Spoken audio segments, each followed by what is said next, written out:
Hello students, कैसे हो आप सभी। स्वागत है आप सभी का डेली क्विज के क्वेश्चन एंड आंसर सीरीज में।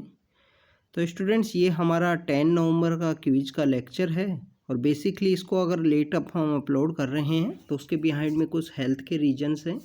स्टूडेंट्स, वेदर का चेंज हुआ है, आप भी अपनी हेल्थ का ध्यान रखिए। अगर आप लिटिल बिट अगर ध्यान नहीं रखते हो, क्योंकि मौसम चेंज होने की वजह से आपको भी कुछ प्रॉब्लम हो सकती है, फीवर या कोई अगर हम बात करें कि जो सर्दी है, जुकाम है, इस तरीके से, तो आप भी अपनी हेल्थ का ध्यान रखिए। वो क्या काफ़ी ज़्यादा इम्पोर्टेंट है इस समय में, जब भी वेदर का चेंज आता है, जब भी सीजन्स के अंदर चेंज होता है। तो आज की जो क्विज है उसको हम स्टार्ट करते हैं। सबसे पहले अगर हम बात करें फर्स्ट क्वेश्चन की, यहाँ पे बात की गई है स्टूडेंट्स। तो पहला क्वेश्चन यहाँ पूछा गया है बुद्धिस्ट महाविहारा के बारे में, कि बेसिकली ये क्वेश्चन हमने इससे पहले भी एक बार डिस्कस किया था। ये कुछ क्वेश्चंस ऐसे हैं, आप देखिए कि इनके प्रेजेंट समय में आपको क्विज में देखने को मिलेंगे कि कुछ ऐसे क्वेश्चंस हैं जिनको हमने 2 महीने पहले क्विज के अंदर कहीं ना कहीं डिस्कस किया था। उन क्वेश्चंस को बेसिकली बार बार पूछने के बिहाइंड में रीज़न ये होता है कि कोई भी टॉपिक आपको अगर दिया गया है, उस टॉपिक के बारे में आपको इन्फॉर्मेशन होनी चाहिए, और आप एक ही जो चैप्टर है या टॉपिक है उसको अगर 1-2 बार आप देख लेते हो तो आपको याद होने के जो चांसेस हैं वो यहाँ पे इंक्रीज होते हैं। तो सबसे पहले हम बात करें, यहाँ पे बताया गया है कि कुछ बुद्धिस्ट महाविहारा दी गई हैं। इसमें से कौन सी ऐसी हैं जो पाला रूलर्स हैं, जो पाल रूलर हुआ करते थे, हमारे बंगाल से जो बिलोंग किया करते थे, उनके बारे में पूछा गया है। तो स्टूडेंट्स, आपको पता है कि नालंदा, बेसिकली नालंदा के बारे में आपको पता होगा कि नालंदा जो यूनिवर्सिटी है या नालंदा महाविहारा है, ये गुप्ता का जो एरा था, गुप्ता एरा के समय में ये स्टार्ट हुई। और गुप्ता एरा बेसिकली आपको पता है कि उनका जो टाइम पीरियड है और पाला रूलर्स का जो टाइम पीरियड है वो लिटिल बिट डिफरेंट है। तो पाला रूलर्स बेसिकली 8वीं से 12वीं शताब्दी के बीच में रूल किया करते थे। जो हमारा बंगाल का जो रीजन है वहाँ से ये रूल किया करते थे। काफ़ी इम्पोर्टेंट रूलर हैं। बुद्धिस्ट जो कल्चर है, बुद्धिस्ट जो लैंग्वेज है, कल्चर है, लिटरेचर है, उसके काफ़ी बड़े पैट्रोन थे, काफ़ी उसके संरक्षक थे, उसको प्रमोट किया करते थे। इन्होंने विक्रमशिला नाम की जो यूनिवर्सिटी है वो भी स्टार्ट की गई। इनके कुछ रूलर थे, जैसे अगर हम पाल डायनेस्टी की बात करें, पाल डायनेस्टी का बेसिकली जो गोपाल हैं उनके द्वारा डायनेस्टी का यहाँ पे फाउंडेशन रखा गया। बाद में देवपाल आते हैं, धर्मपाल आते हैं, इस तरीके के काफ़ी सारे रूलर्स आए हैं। तो धर्मपाल नाम के जो रूलर हैं वो काफ़ी ज़्यादा फेमस रूलर हैं। उन्होंने विक्रमशिला है, सोमापुरा है, सोमापुरा बेसिकली प्रेजेंट समय में जो हमारा जो वेस्ट बंगाल का एरिया, बेसिकली बांग्लादेश का जो जगह है, बांग्लादेश के अंदर में आता है। तो सोमापुरा और विक्रमशिला हैं, इन दोनों को उस समय में स्टार्ट किया गया पाल रूलर्स के द्वारा। तो यहाँ पे जो आंसर होगा वो होगा बी आंसर, कि 2 और 3 यहाँ पे करेक्टली मैच हैं। नालंदा यूनिवर्सिटी के बारे में आपको पता होगा स्टूडेंट्स, काफ़ी इम्पोर्टेंट एक लर्निंग सेंटर हुआ करता था भारत में उस समय में, भारत देश के अंदर उस समय। और आप देखिए कि इसकी जो फाउंडेशन है वो कुमार गुप्ता के द्वारा रखी गई थी। कुमार गुप्ता के द्वारा जो नालंदा यूनिवर्सिटी है उसकी फाउंडेशन रखी गई है। जब हीन श्यांग इंडिया के अंदर आते हैं तो उन्होंने भी इस यूनिवर्सिटी के अंदर विजिट किया है। आप देखिए कि लेटर फेज में हमको देखने को मिलेगा कि जो भख्तियार हैं, भख्तियार खिलजी हैं, उनके द्वारा इस यूनिवर्सिटी को बेसिकली डिस्ट्रॉय कर दिया जाता है। अभी प्रेजेंट समय में जो बिहार गवर्नमेंट है या हमारी सेंट्रल जो गवर्नमेंट है, उनके द्वारा इस यूनिवर्सिटी का रिवाइवल किया गया है, इसको दोबारा से रिकन्स्ट्रक्ट किया गया है और काफ़ी ज़्यादा इम्पोर्टेंट है। उस समय में हमारे इंडिया के अंदर काफ़ी सारे लर्निंग सेंटर हुआ करते थे, इनके बारे में भी आपको जानकारी होनी चाहिए। तो विक्रमशिला और सोमापुरा नाम की जो जगह हैं वो यहाँ पे पाल डायनेस्टी, पाल रूलर जो हुआ करते थे उनके द्वारा स्टार्ट की गई थी। और नालंदा है बेसिकली गुप्ता के एरा के समय में हमको दिखाई देती है। सेकंड अगर क्वेश्चन की अगर हम बात करें स्टूडेंट्स, यहाँ पे पूछा गया है कुछ ये फंक्शन है पार्लियामेंट के। इसके अंदर पूछा गया है कि इनमें से कौन सा फंक्शन है पार्लियामेंट का जो कॉन्स्टिट्यूशन, जो हमारा संविधान है, वहाँ पे डिफाइन नहीं है। तो स्टूडेंट, कॉन्स्टिट्यूशन के अंडर में अगर कोई बात नहीं डिफाइन है, मीन्स द वो यहाँ पे कोई ना कोई आर्टिकल के अंदर उसका मेंशन नहीं है। तो हमको ये पता होना चाहिए कि इनमें से इन फंक्शंस में कौन कौन सी ऐसी बातें हैं जो यहाँ पे हमारे आर्टिकल्स के अंदर मेंशन हैं। सबसे पहले अगर हम बात करें, स्पीकर ऑफ लोकसभा है, स्पीकर ऑफ लोकसभा की कहाँ बात की गई है, आर्टिकल 93 में। आर्टिकल 93 में बताया गया है कि स्पीकर होना चाहिए लोकसभा का, उसका किस तरीके से सिलेक्शन होना चाहिए, वहाँ के जो लोग हैं वो यहाँ बेसिकली बताएंगे, वो वोटिंग करेंगे। तो इस तरीके से जो यहाँ पे स्पीकर की बात की गई है। इसके अलावा अगर हम बात करें स्टूडेंट जॉइंट सीटिंग की, आप देखिए कि जॉइंट सीटिंग को आर्टिकल 108 के अंदर डिफाइन किया गया है कि बेसिकली यहाँ पे कोई भी डेडलॉक है, बिल के रूप में कोई डेडलॉक क्रिएट हो गया है, तो उसको रिजोल्व करने के लिए यहाँ पे जॉइंट सीटिंग की जाती है। मनी बिल के लिए कभी भी जॉइंट सीटिंग नहीं की जाएगी, इसके बारे में भी आपको पता होना चाहिए। स्टूडेंट्स क्वेश्चन आवर्स की बात करें, हमारे बेसिकली जो काउंसिल ऑफ मिनिस्टर है उसको अकाउंटेबल रखने के लिए एक काफ़ी इम्पोर्टेंट टूल है, काफ़ी इम्पोर्टेंट टूल है हमारे यहाँ पे जो काउंसिल ऑफ मिनिस्टर हैं उसको अकाउंटेबिलिटी, उसकी अकाउंटेबिलिटी को इंश्योर करने के लिए। क्योंकि आप देखिए क्वेश्चन आवर बेसिकली यहाँ पे जो काउंसिल ऑफ मिनिस्टर है उससे क्वेश्चन पूछे जाते हैं। क्वेश्चन यहाँ पे काफ़ी तरीके के हो सकते हैं, स्टार्ड अनस्टार्ड, काफ़ी डिफरेंट टाइप के होते हैं। इस इवन शॉर्ट नोटिस क्वेश्चन भी होते हैं।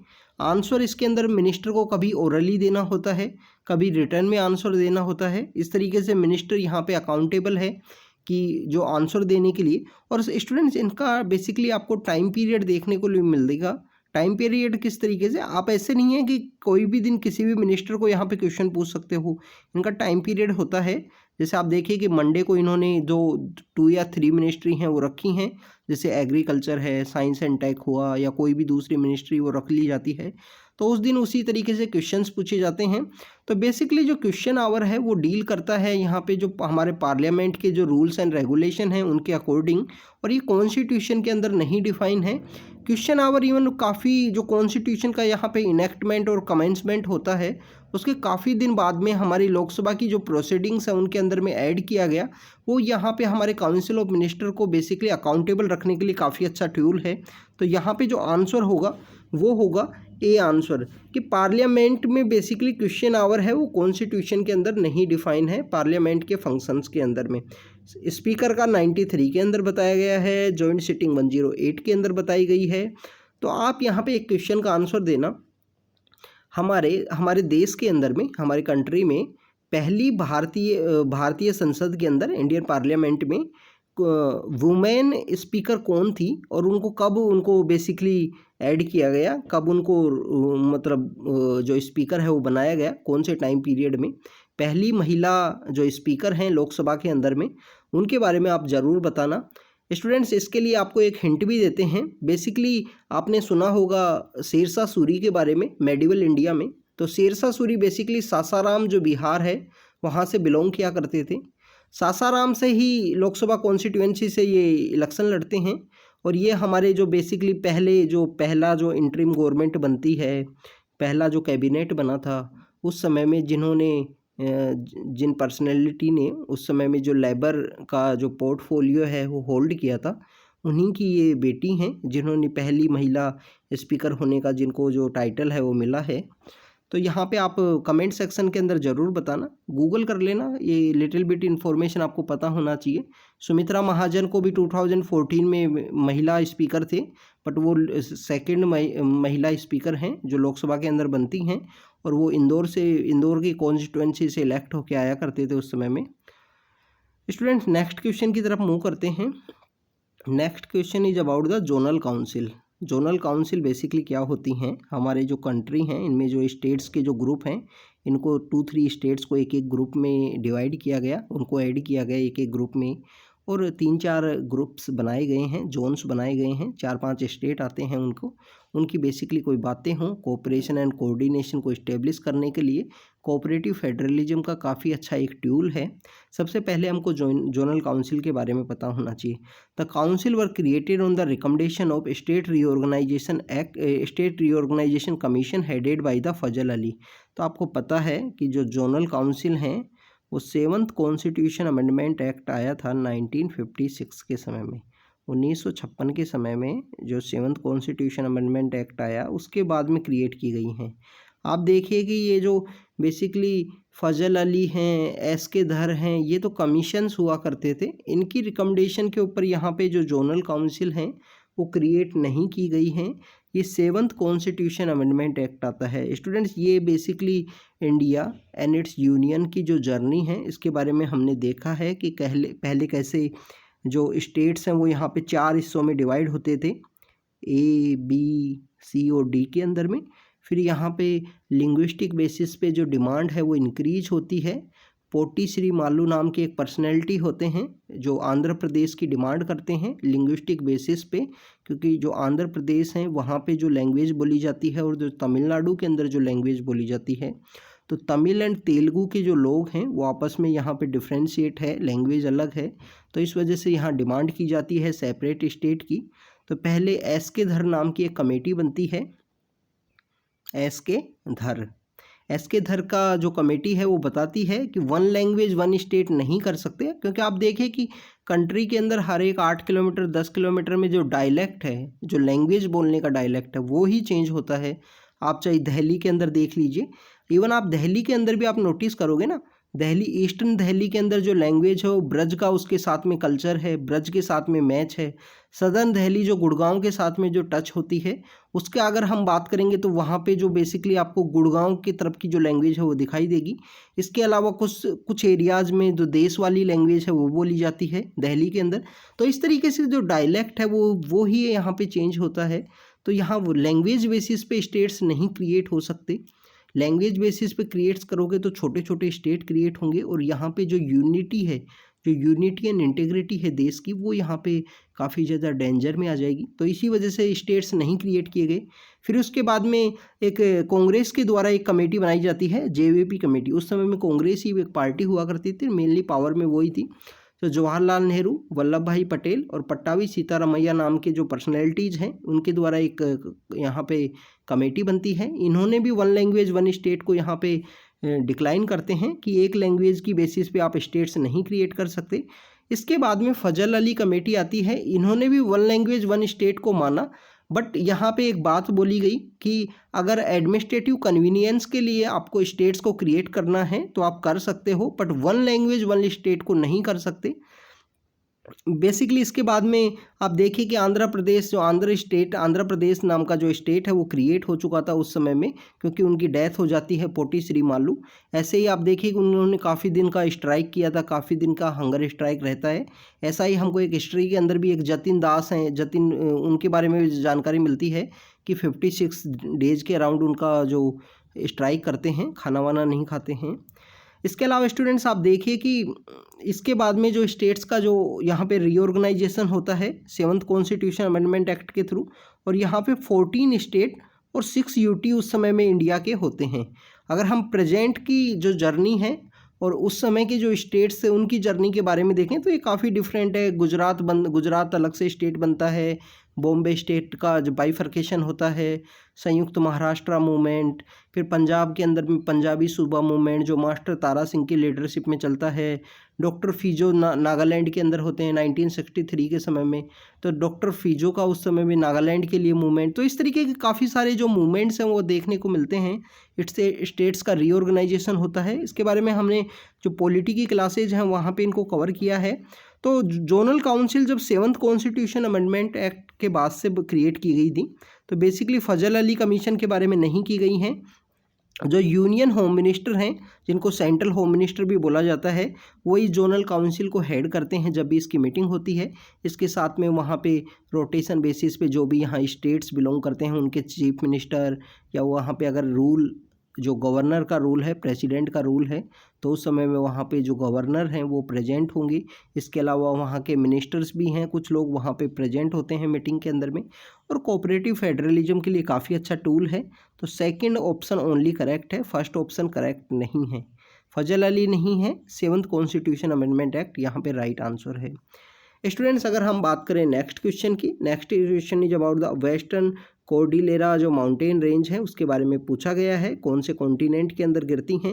ये ज्योग्राफी का लोकेशन बेस्ड क्वेश्चन है, आपको माउंटेन, डेजर्ट, प्लेट्यू इन सब के बारे में पता होना चाहिए। 1 या 2 क्वेश्चन UPSC में भी पूछे जाते हैं हर साल, या नहीं तो अल्टरनेटिव ईयर्स के अंदर इस तरीके के क्वेश्चंस पूछे जाते हैं।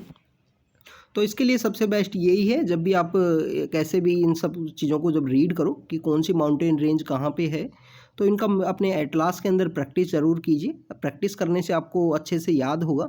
बार बार एटलास को ओपन करके देखोगे तो आपको काफ़ी तरीके से याद होगा। एटलास नहीं, प्रेजेंट समय में सभी लोग स्मार्टफोन भी यूज़ करते हो आप लोग, तो आप रेगुलर बेसिस पे एक या दो प्लेस को इस तरीके से सर्च करने का, मैप को देखने का आप अपना जो हैबिट है वो क्रिएट कीजिए। मैप तो सभी के फ़ोन के अंदर होता है, तो आप उसको देखोगे तो आपको काफ़ी कुछ देखने को मिलेगा कि अज़रबैजान की लोकेशन कहाँ है। अगर हम बात करें वेस्टर्न कॉर्डिलेरा जो माउंटेन रेंजेज हैं वो जो नॉर्दर्न अमेरिका है उसके कौन से एरिया के अंदर गिरती हैं बेसिकली, तो इनके बारे में पता होना चाहिए। तो नॉर्दर्न अमेरिका यहाँ पे राइट आंसर है, ए यहाँ पे राइट आंसर है। स्टूडेंट्स अगर हम बात करें नेक्स्ट क्वेश्चन की, next question is about the coalition 4 है स्टूडेंट्स। ये बेसिकली ये मिसप्रिंट हुआ, कोलिशन 4 CDRI के बारे में बात की गई है। ये बेसिकली इसको शॉर्ट फॉर्म में CDRI बोला जाता है। Coalition for disaster resilient infrastructure की बात की गई है। तो ये इंडियन प्राइम मिनिस्टर जो हमारे ऑनरेबल प्राइम मिनिस्टर हैं नरेंद्र मोदी, उनके द्वारा ये लॉन्च किया गया था। अभी इनकी मीटिंग हुई थी UN क्लाइमेट एक्शन समिट के दौरान में, कि ऐसा हमको एक जो कोलिशन क्रिएट करना है। कोलिशन में सभी लोग होंगे, UN के मेंबर स्टेट्स हैं, ऐसे बैंक हैं, सभी लोग हैं इसके अंदर में। ऐसे जो बैंक जो यहाँ पे फाइनेंस कर सकते हैं, प्राइवेट कंपनीज, प्राइवेट एंटिटी, सभी लोगों को, NGOs को, सबको रखा गया है। नॉलेज इंस्टीट्यूशन भी हैं। तो एक कोलिशन है। कोलिशन के अंदर बात की गई है कि डिजास्टर जो आते हैं उनसे रेजिलिएंट हमारा इंफ्रास्ट्रक्चर होना चाहिए। ऐसा इंफ्रास्ट्रक्चर बनाने की ज़रूरत है जो डिजास्टर को यहाँ पे सहन कर सके। लाइक आप देखिए, एक अर्थक्वेक आता है तो कितना डैमेज होता है, कि नेपाल के अंदर 2015 के समय में जो अर्थक्वेक आया था, तो उसकी वजह से नेपाल के अंदर कितना ज़्यादा वहाँ पे जो इकोनॉमी है उसका डिस्ट्रॉय हुआ, इसके अलावा इंफ्रास्ट्रक्चर का डिस्ट्रॉय हुआ। आप देखिए कि जो हमारा जो ईस्टर्न एरिया है, जो हमारे ये ईस्टर्न वाले स्टेट्स हैं, जिनके अंदर उड़ीसा देखिए आप, उड़ीसा है, इसके अलावा काफ़ी सारे स्टेट्स हैं जो जिनको साइक्लोन है जो कंटिन्यू फेस करना होता है एवरी ईयर, या अगर हम बात करें कि जो 2-3 ईयर्स में एक बार ज़रूर साइक्लोन वहाँ पे आता है, तो उसकी वजह से वहाँ का इंफ्रास्ट्रक्चर कितना यहाँ पे डिस्ट्रॉय होता है। तो उसी से रिलेटेड ये कोलिशन है वो क्रिएट किया गया था। UN की क्लाइमेट एक्शन समिट थी। Basically climate action summit UN के जो सेक्रेटरी जनरल हैं उनके द्वारा इनवाइट की गई थी उस समय में। इसका एम है कि प्रमोट करना है resilient new and existing infrastructure को। तो बिल्कुल दोनों स्टेटमेंट करेक्ट हैं। तो यहाँ पे जो आंसर होगा वो होगा सी आंसर। स्टूडेंट्स यहाँ पे एक मैं आपको यहाँ पे उड़ीसा की बात आई, तो उड़ीसा की जब बात आई तो मेरे को कुछ याद आया कि उड़ीसा के अंदर बेसिकली कुछ ऐसे एरियाज़ हैं जो वहाँ पे डेवलप नहीं हो पाए हैं। को हाईएस्ट पॉवर्टी है, जिसमें कालाहांडी, ऐसे कुछ एरियाज़ हैं जिनके बारे में आपको पता होना चाहिए। इनसे रिलेटेड एक बुक है, प्रोफेसर P साईनाथ हैं, उनकी एक किताब है everyone loves a good drought. तो उस बुक को कभी ना कभी आपको समय मिले तो रीड करना, काफ़ी अच्छी बुक है। मतलब UPSC के पॉइंट ऑफ व्यू से ना पढ़ते हुए आपको काफ़ी कुछ जानकारी मिलती है। कहीं ना हो तो उसकी समरी आप रीड कर लेना। Everyone loves a good drought, वो बेसिकली वहाँ पे बताया गया है कि कैसे जो उड़ीसा है वहाँ पे बेसिकली जो पुअर्टी है कुछ एरियाज़ के अंदर में क्यों है इतनी ज़्यादा। इसके अलावा उड़ीसा के बारे में एक अच्छी बात ये है कि हमारा जो नेशनल गेम है हॉकी, हॉकी को काफ़ी अच्छा प्रमोट किया है। उड़ीसा की जो प्रेजेंट CM हैं उन्होंने काफ़ी अच्छा वहाँ पे जो इंफ्रास्ट्रक्चर है वो प्रोवाइड करवाए हैं। जैसे हरियाणा के अंदर आप देखिए कि हरियाणा के जो पहले जो CM थे उन्होंने स्पोर्ट्स को जिस तरीके से प्रमोट किया था उसी तरीके से सेम वहाँ पे जो प्रेजेंट CM हैं उन्होंने काफ़ी अच्छे से स्पोर्ट्स को प्रमोट किया है। तो स्टूडेंट्स ये बेसिकली CDRI के बारे में बात थी। ये यहाँ पे हमने वो वेस्टर्न कॉर्डिलेरा माउंटेन रेंज है उनके बारे में देखा, जोनल काउंसिल्स के बारे में हमने देखा, और हमने यहाँ पे कौन सा जो पार्लियामेंट्री फंक्शन है जो यहाँ पे कॉन्स्टिट्यूशन में नहीं दिया हुआ है उसके बारे में देखा, और पाल डायनेस्टी, पाल रूलर्स के समय में कौन कौन से यहाँ पे बुद्धिस्ट महाविहारा हैं जो फाउंड किए गए, जो बनाए गए, उनके बारे में हमने यहाँ पे देखा है। तो स्टूडेंट्स आप इन क्वेश्चंस की प्रैक्टिस कीजिए, जो भी इन्फॉर्मेशन मिली है नोट डाउन कीजिए और रेगुलरली स्टडी कीजिए, और अपनी हेल्थ का ध्यान भी रखना, क्योंकि आप देखिए कि मेरे को ही लास्ट 2-3 दिन से काफ़ी इफेक्ट हुआ इस वजह से। तो आप भी अपनी हेल्थ का ध्यान रखिए। Thank you students, thank you very much.